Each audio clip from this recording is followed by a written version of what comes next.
Question number 76।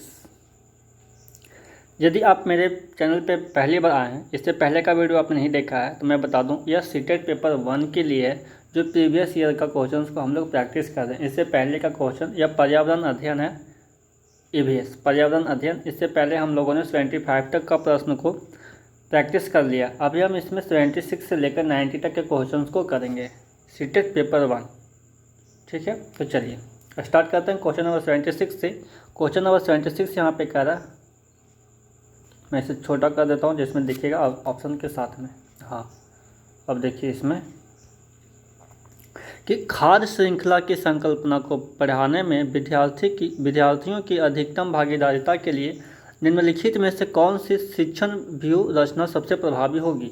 विभिन्न को internet से संबंधित जानकारी एकत्रित करने के लिए कहना, श्यामपट्ट पर लिखी विभिन्न खाद्य श्रृंखलाओं के सभी उदाहरणों को देखकर लिखने के लिए विद्यार्थियों से कहना, जीवों के प्ले कार्ड्स बनाना और विद्यार्थियों के समूह को विभिन्न खाद्य श्रृंखलाओं को सोचते हुए उन्हें व्यवस्थित करने के लिए कहना, विभिन्न आवासों में चलने वाली संभावित खाद्य श्रृंखलाओं को खोज करने के लिए विद्यार्थियों को कहना। तो बताइए 76 का आंसर करें, तो 76 का आपका राइट आंसर हो जाएगा थर्ड, कि खाद्य श्रृंखलाओं की संकल्पना को पढ़ाने में विद्यार्थियों की अधिकतम भागीदारिता के लिए जीवों के प्ले कार्ड्स बनाना और विभिन्न खाद्य श्रृंखलाओं को सोचते हुए उन्हें व्यवस्थित करने के लिए कहना चाहिए। उदाहरण के लिए हरे पौधे, खरगोश, गिद्ध, मनुष्य और जीवाणु के प्ले कार्ड्स बनाकर व्यवस्थित करके छात्रों को दिखाएं, जैसे कि हरे पौधे हैं, खरगोश है, मनुष्य है, जीवाणु और गिद्ध हैं। यहाँ पे आप देख सकते हैं, आप फिगर के माध्यम से मैं बता दूँ। यहाँ मान लेते हैं ये हरे पौधे वाले हैं, ठीक है, और इस हरे पौधे किस पे हैं डिपेंड, खरगोश, ठीक है, और खरगोश पे कौन डिपेंड है, खरगोश से तो मनुष्य, ये मनुष्य, खरगोश है ना, इस तरह से एरो जा रहा है, आप यहाँ पे देख रहे हैं, और मनुष्य में, और यहाँ पे आ जाएगा गिद्ध, ठीक है, गिद्ध हो गया मनुष्य पे, और गिद्ध से पहले क्या जाएगा, ये मान लेते हैं जीवाणु, गिद्ध, कलर मैं चेंज कर दूँ तो दिख जाएगा, हाँ ये कलर ले लेते हैं, ठीक है, ये जीवाणु है, जीवाणु से ये गिद्ध, और ये एरो ऐसा है, ये मनुष्य, यहाँ पे ये मनुष्य है, मनुष्य एरो ऐसे आया है, ये खरगोश है, और ये एरो ऐसे आया है, खरगोश से ये हरे पौधे, यानी एक दूसरे से कैसे खाद्य श्रृंखला इन लोगों का चलता है। नेक्स्ट प्रश्न है 77 नंबर, और 77 नंबर प्रश्न यहाँ पे कह रहा है कि डैश के लिए मछली घर यानी एक्वेरियम में हवा वाला पंप रखा जाता है, पानी को साफ करने, जलीय पौधों को अधिक कार्बन डाइऑक्साइड उपलब्ध कराने, अधिक ऑक्सीजन को पानी में घुलने देने, मछली घर यानी एक्वेरियम की शोभा बढ़ाने। बताइए 77 का आंसर करें, तो 77 का आपका राइट आंसर हो जाएगा थर्ड, की अधिक ऑक्सीजन को पानी में घुलने देने, यानी मछली घर एक्वेरियम में हवा वाला पंप मछलियों के लिए आवश्यक ऑक्सीजन को उपलब्ध कराने के लिए लगाया जाता है। मछली घर में हवा वाले पंप के साथ साथ प्रकाश और भोजन की उचित व्यवस्था की जाती है। इसकी तली में मिट्टी या रेत की एक मोटी परत होनी चाहिए तथा डाला गया पानी क्लोरीन मुक्त होना चाहिए। एक्वेरियम को ऐसे स्थान पर रखा जाना चाहिए जहां की सीधे प्रकाश की किरणें न पड़ती हो, बल्कि प्रकाश खिड़कियों के रास्ते से आता हो। नेक्स्ट प्रश्न है आपका 78 नंबर, और 78 नंबर प्रश्न यहाँ पे कह रहा है, ये बड़ा है, मैं इसे छोटा कर देता हूँ। चलिए अब इसका क्वेश्चन पढ़ें। 78 नंबर है कि अंजलि की सहेली दांतों में क्षय से बचने के लिए निम्नलिखित 4 तरीके बताती हैं। दिन में 2 बार ब्रश करें, इनेमिल कम न हो इसके लिए ब्रेसिज पहनें, मिठाई, चॉकलेट्स और कार्बन डाइऑक्साइड युक्त पेय पदार्थ न लें, हर खाने के बाद कुल्ला करें। अंजलि को उपयुक्त तरीके से किसका अनुपालन करना चाहिए, ये चारों में से किसका अनुपालन करना चाहिए, तो क्यों कि अंजलि के सहेली दांतों में क्षय से बचने के लिए, ये चारों में से क्षय से बचने के लिए किसका पालन करना चाहिए, नीचे में ऑप्शन दिया हुआ है ये, ठीक है, तो बताइए इसमें से आप आंसर को चूज कीजिए। बताइए 78 का आंसर करें, 78 का आपका राइट आंसर हो जाएगा 2, सी, डी और ए, सी हो जाएगा और डी हो जाएगा और ए हो जाएगा, ठीक है, यानी दिन में 2 बार ब्रश करें, मिठाई, चॉकलेट्स और कार्बन डाइऑक्साइड युक्त पेय पदार्थ न लें, हर खाने के बाद कुल्ला करें। चलिए नेक्स्ट प्रश्न पर चलते हैं 79 नंबर, और 79 नंबर प्रश्न यहाँ पे कह रहा है, नीचे दिए गए वेन आरेख का अध्ययन करना है आपको। जमीन पर रहने वाले जंतु, ये वाले जो देख रहे हैं, ठीक है, एरो का जो चिन्ह लगा हुआ है, ये जमीन पर रहने वाले जंतु है, और ये पानी में रहने वाले जंतु हैं, और अंडे देने वाले जंतु हैं, और ये अंडे देने वाले जंतु हैं। ठीक है, इसे मैं अलग अलग कलर से कर देता हूँ। ठीक है, देखिए पहला हो गया आपका जमीन पर रहने वाले जंतु, और दूसरा हो गया आपका पानी में रहने वाले जंतु, और तीसरा हो गया आपका अंडे देने वाले जंतु। तो निम्नलिखित में से कौन से जीव जंतु एक्स में रखे जा सकते हैं? एक्स वाला जो पॉइंट है आप ये देख सकते हैं, एक्स वाला पॉइंट को, ये यानी जो सभी में कॉमन है। ठीक है, ये सभी में कॉमन है। मगरमच्छ, शार्क, ईल यानी सर्पमीन, मछली। बताइए चारों में से कौन आएगा जो ज़मीन पे भी रह सकता है, पानी में भी रह सकता है, अंडे वाले जीव जंतु हैं? बताइए 79 का आंसर करें। तो 79 का आपका राइट आंसर हो जाएगा फर्स्ट, मगरमच्छ। कि नीचे दिए गए वेन आरेख को आप स्पष्ट कि जीव जंतु एक्स में उन जीवों को सम्मिलित किया जा सकता है। आप देख रहे हैं स्क्रीन पे कि जो जमीन तथा पानी दोनों में रहते हों तथा अंडे देते हों। इस प्रकार का जीव केवल मगरमच्छ ही है। इसके अतिरिक्त अन्य जीवों अर्थात ईल, शार्क और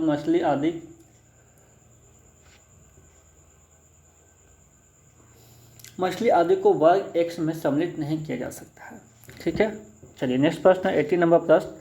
निम्नलिखित में से जीवन प्रक्रियाओं का कौन सा युग्म पेड़ पौधे और जीव जंतुओं दोनों में मिलता है?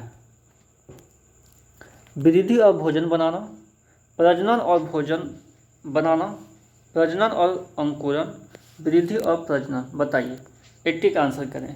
तो 80 का आपका राइट आंसर हो जाएगा 4 की वृद्धि और प्रजनन, यानी भोजन बनाना, प्रजनन, अंकुरण और वृद्धि के पौधे में पाई जाने वाली जैविक प्रक्रियाएं हैं, जबकि वृद्धि और प्रजनन जीव जंतुओं में पाई जाने वाली जैविक प्रक्रियाएं हैं। अतः उपरोक्त जीवन प्रक्रियाओं के युग्मों में से वृद्धि और प्रजनन पेड़ पौधों तथा जीव जंतुओं दोनों में पाई जाने वाली जैविक प्रक्रियाएं हैं। नेक्स्ट प्रश्न आपका 81 नंबर, और 81 नंबर प्रश्न यहाँ पे कह रहा है कि निम्नलिखित में से कौन से शब्द समूह आपस में निकटीय रूप से संबंधित है? मच्छर, मलेरिया, एनीमिया, लौ मलेरिया, एनीमिया रक्त, लौ हीमोग्लोबिन, एनीमिया आंवला, मच्छर, डेंगू, लौ गुड़। बताइए 81 का आंसर करें। 81 का आपका राइट आंसर हो जाएगा फर्स्ट, मच्छर, मलेरिया, एनीमिया और लौ। नेक्स्ट प्रश्न आपका 82 नंबर, और 82 नंबर प्रश्न यहाँ पे कह रहा है कि जब एक मछली को पहले से उबले लेकिन कमरे के तापमान पर ठंडे किए गए पानी से भरे एक्वेरियम से डाला जाता है तो वह मर जाती है। ऐसा इसलिए होता है क्योंकि मछली घर मीन्स एक्वेरियम का पानी मछली के तैरने के योग्य नहीं है, ऑक्सीजन रहित है, मछली द्वारा पीने के योग्य नहीं है, खनिज रहित है। बताइए 82 का आंसर करें। तो 82 का आपका राइट आंसर हो जाएगा 4 की खनिज रहित है। नेक्स्ट प्रश्न आपका 83 नंबर, और 83 नंबर प्रश्न यहाँ पर कह रहा है कि निम्नलिखित में से कौन सा चांद की सतह की विशेषताओं के बारे में सबसे अच्छा है? सबसे अच्छा व्याख्या करता है, शायद यहाँ पे व्याख्या होगा। हवा नहीं, गुरुत्व नहीं, समतल सतह, पानी नहीं, पर्याप्त हवा, ऊंचे पहाड़, पानी नहीं, गहरे गड्ढे होगा, ऊंचे पहाड़, हवा नहीं, गुरुत्व नहीं, पानी नहीं। बताइए 83 का आंसर करें। तो 83 का आपका राइट आंसर हो जाएगा थर्ड, पानी नहीं, गहरे नहीं, ऊंचे पहाड़। ऊंचे पानी नहीं है वहाँ, ठीक है, गहरे गड्ढे भी नहीं, ऊंचे पहाड़ वहाँ है। चलिए नेक्स्ट प्रश्न चलते हैं 84 नंबर, और 84 नंबर प्रश्न यहाँ पे कह रहा है आरती एक पोस्टर पर एक बीमारी की रोकथाम से संबंधित निम्नलिखित सावधानियाँ पढ़ती है। अपने आसपास पानी को जमा न होने दें, पानी के बर्तनों, कूलरों और टंकियों को साफ रखें। यदि कुछ जगहों पर पानी इकट्ठा हो जाता है तो तेल का छिड़काव करें। स्वयं के बचाव के लिए जाली का प्रयोग करें। बताइए 84 का आंसर करें। 84 का आपका राइट आंसर हो जाएगा फर्स्ट। नीचे और भी है, ठीक है, तो आप इस तरह से देख रहे हैं। तो पोस्टर का उद्देश्य है डैश के फैलने के बारे में जागरूकता पैदा करना। डेंगू और जापानी मस्तिष्क ज्वर, चेचक और मलेरिया, डेंगू और आई फ्लू, टाइफाइड और हैजा। तो आपका जो पोस्टर जो दिखाया गया उसमें है डेंगू और जापानी मस्तिष्क ज्वर से में कि ना फैले उसके जागरूकता के लिए है। नेक्स्ट प्रश्न है आपका 85 नंबर, और 85 नंबर प्रश्न यहाँ पे कह रहा है कि भारत में समृद्ध वनस्पति जात और प्राणी जात यानी फ्लोरा फौना के बारे में पढ़ाने के बाद विद्यालय द्वारा प्राथमिक कक्षाओं के विद्यार्थियों को रणथंभौर राष्ट्रीय उद्यान ले जाया जाता है। यह डैश में विद्यार्थियों की सहायता करेगा प्रकृति के प्रति सम्मान विकसित करने, कक्षीय अधिगम को वास्तविक जीवन स्थितियों के साथ जोड़ने, पर्यावरण संरक्षण के लिए कौशलों के विकास, बाहरी भ्रमण में दोस्तों के साथ मजा लेने। बताइए 85 का, ये तो 4 तो हो नहीं सकता, 85 का आंसर करें। 85 का आपका राइट आंसर होगा कि वास्तविक जीवन स्थितियों के साथ में जोड़ने में। वास्तविक जीवन के साथ पर्यावरण पढ़ाया जाता है, सही है इसका 85 का 2। यानी विद्यालय द्वारा प्राथमिक कक्षाओं के विद्यार्थियों को रणथंभौर राष्ट्रीय उद्यान घुमाने ले जाने से विद्यार्थियों को अपने अनुभवों को बाहरी दुनिया से जोड़ने में सहायता करता है। इससे विद्यार्थी अपने जलवायु और भौतिक परिवेश से संपर्क में आता है। इस प्रकार के शैक्षिक भ्रमणों का मुख्य उद्देश्य कक्षीय अधिगम को वास्तविक जीवन स्थितियों के साथ जोड़ना होता है। नेक्स्ट प्रश्न में चलते हैं 86 नंबर, और 86 नंबर प्रश्न यहाँ पे कह रहा है कि कक्षा में पोषण प्रकरण का परिचय अधिक प्रभावी तरीके से देने के लिए एक शिक्षक को मानव दांतों का प्रतिरूप दिखाना चाहिए। विद्यार्थियों को अपने टिफिन बॉक्स खोलने और उसकी सामग्री को देखने के लिए कहना चाहिए तथा बाद में शिक्षक को व्याख्या करनी चाहिए। पोषक तत्वों से भरपूर विभिन्न भोजन के उदाहरण देने चाहिए। श्यामपट्ट पर पाचन तंत्र का आरेख बनाना चाहिए। बताइए 86 का आंसर करें। 86 का आपका राइट आंसर हो जाएगा 3rd, कि पोषक तत्वों से भरपूर विभिन्न भोजन के उदाहरण देने चाहिए। नेक्स्ट प्रश्न आपका 87 नंबर, और 87 नंबर प्रश्न यहाँ पे कह रहा है काफ़ी बड़ा है, मैं इसे छोटा कर देता हूँ।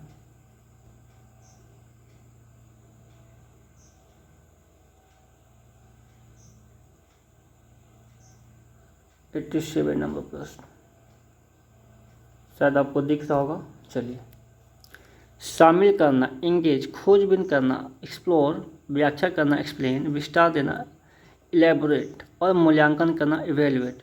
विज्ञान के प्रभावी शिक्षण से जुड़े 5 महत्वपूर्ण ES हैं। अंकुरण के लिए आवश्यक स्थितियां की संकल्पना से जुड़े व्यवहारिक अनुभवों को विद्यार्थियों को उपलब्ध कराते समय एक विज्ञान शिक्षक उनसे निम्नलिखित गतिविधि करने के लिए कहती है।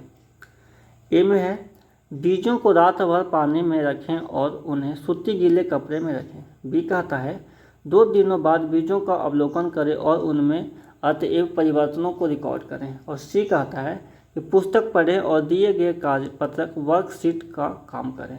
तो शिक्षक द्वारा दी गई उपरोक्त गतिविधियों में इन 5 ES में से कौन शामिल नहीं है, ये आपको बताना है। इंगेज और इवेल्युएट, एक्सप्लेन और इलोबरेट, एक्सप्लोर और इवेल्युएट, इंगेज और एक्सप्लोर। बताइए 87 में कौन सा है जो वो शामिल नहीं है। तो आपका राइट आंसर हो जाएगा 4, इंगेज और एक्सप्लोर जो है वो शामिल नहीं है। यानी एक विज्ञान शिक्षक अंकुरण के लिए आवश्यक स्थितियां की संकल्पना से जुड़ी निम्नलिखित गतिविधियां करता है। बीजों को रात भर पानी में रखकर सूती कपड़े में लपेटता है जिससे बीज अंकुरित हो जाते हैं। 2 दिन बाद बीजों को देखने पर अंकुरित बीज प्राप्त होते हैं। अंत में संबंधित प्रकरण के लिए कार्य यानी पत्रक वर्कशीट का निर्माण करता है। अतः हम कह सकते हैं कि शिक्षक प्रकरण का विस्तार करके मूल्यांकन करता है और फिर प्रकरण की व्याख्या करता है। नेक्स्ट प्रश्न पर चलते हैं 88 नंबर। 88 नंबर प्रश्न यहाँ पे कह रहा है, इसे बड़ा कर देता हूँ, इसे देखिएगा सही से। चलिए, अब इससे बड़ा तो नहीं हो सकता, फिर दिखेगा ही नहीं। एक कक्षा के अनुभाग अ को पेट्रोलियम और कोयले के भंडारों में रिक्तीकरण प्रकरण पढ़ाने के लिए मल्टीमीडिया कैप्सूल का प्रयोग किया गया, जबकि अनुभाग ब को ग्रीन बोर्ड पर आरेख बनाते हुए पढ़ाया गया। बाद में यह पाया गया कि अनुभाग अ के विद्यार्थियों ने एक बेहतर सीमा तक प्रकरण को समझ लिया। ऐसा होने का कारण हो सकता है कि ग्रीन बोर्ड एक अच्छी दृश्य सामग्री नहीं है, बहुउपागम दैनिक जीवन स्थितियों के अधिक नज़दीक है। मल्टीमीडिया सामग्रियों का प्रयोग अपेक्षाकृत अधिक मितव्ययी इकोनॉमिकल है। दृश्य शब्द सामग्रियों बेहतर संधारण के लिए सभी इंद्रियों को शामिल करती है। बताइए 88 का आंसर करें। 88 का आपका राइट आंसर हो जाएगा 4। दृश्य शब्द सामग्रियाँ बेहतर संधारण के लिए सभी इंद्रियों को शामिल करती है। नेक्स्ट प्रश्न आपका 89 नंबर। एक कक्षा में औसत से कम वाले 4 विद्यार्थी हैं, उन्हें अन्य विद्यार्थियों के समान लाने के लिए निम्नलिखित में से कौन सी व्यूह रचना सबसे प्रभावी होगी। व्यूह रचना आपका इधर है। उन्हें अगली पंक्ति में बैठाना और उनके काम का पर्यवेक्षण करना, उनके अधिगम के कमजोर क्षेत्रों की पहचान करना और उसके अनुसार सुधारात्मक उपाय उपलब्ध कराना, यह सुनिश्चित करना कि वे नियमित रूप से विद्यालय आएँ, उन्हें घर पर करने के लिए अतिरिक्त दत्त कार्य देना। बताइए 89 का आंसर करें। 89 का आपका राइट आंसर हो जाएगा 2, कि उनके अधिगम के कमजोर क्षेत्रों की पहचान करना और उसके अनुसार सुधारात्मक उपाय उपलब्ध कराना। नेक्स्ट प्रश्न है आपका 90 नंबर और लास्ट प्रश्न है कि एक संतुलित प्रश्न पत्र बनाने के लिए निम्नलिखित चरणों को क्रम में से कौन सा सही तरीका है। बताइए, क्वेश्चन को पढ़िए और इसका आंसर करें। तो 90 का आपका राइट आंसर हो जाएगा फर्स्ट, पहले डिजाइन तैयार करेंगे, फिर ब्लूप्रिंट तैयार करेंगे, फिर प्रश्न लिखेंगे और उनका संपादन करेंगे और अंक योजना फिर लिखेंगे। ये होगा आपका राइट आंसर। कि एक संतुलित प्रश्न पत्र बनाने के लिए निर्माणकर्ता को सर्वप्रथम प्रश्न पत्र का डिजाइन का तैयार करना पड़ता है और सबसे लास्ट में आएगा अंक योजना का लिखना आएगा। तो ये था अब तक के आपका 15 प्रश्न। 15 से पहले कब आया, तो ईवीएस का जो पेडागोजी और कंटेंट है वो 30 प्रश्न आपके कंप्लीट हो गए।